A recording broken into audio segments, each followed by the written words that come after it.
So now we're going to install the power supply unit.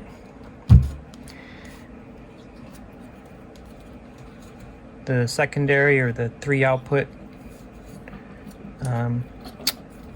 connector side is going to be facing the front of the unit, and the input is going to be facing the back of the unit. So the ideal, this is not super critical, but the ideal position, and this may be slightly different than the written manual, but the ideal position to put this is starting on the second slot.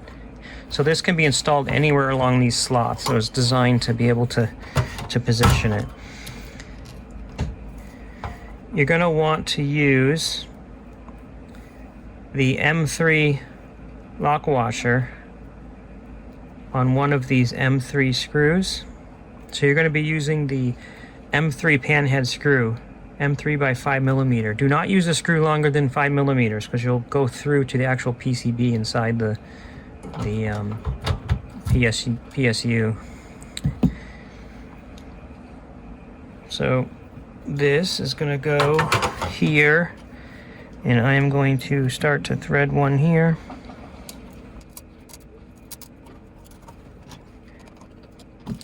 And use a washer. And use a washer to distribute the load on the other side. This washer may be black, and don't tighten it yet. And we're going to want this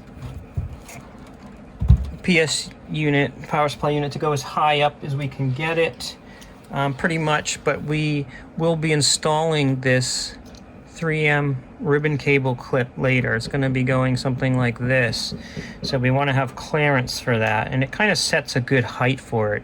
So tuck that in there and then go right until it touches, and then go down a little bit, and that is the ideal height for this power supply unit.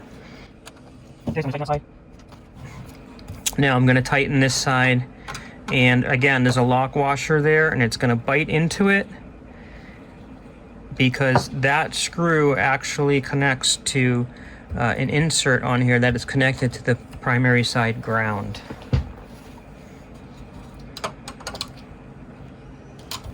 And again, we will test the continuity of this whole enclosure structure later.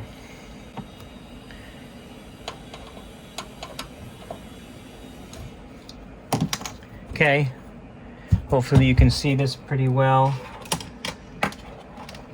Then your cable that you made, we're going to temporarily plug it in because we're going to be doing a bunch of testing, and you'll eventually have to pull this out to feed it through the panel. So it should be obvious the direction this goes in. The retaining clip goes towards the back of the unit, and it attaches on the other connector to the little lip on there. It should be pretty obvious.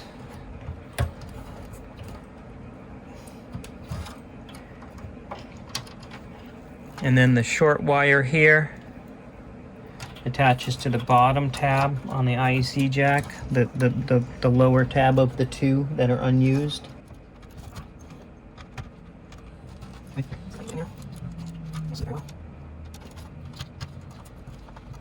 Okay, and then the long wire running from this power switch goes to the upper tab.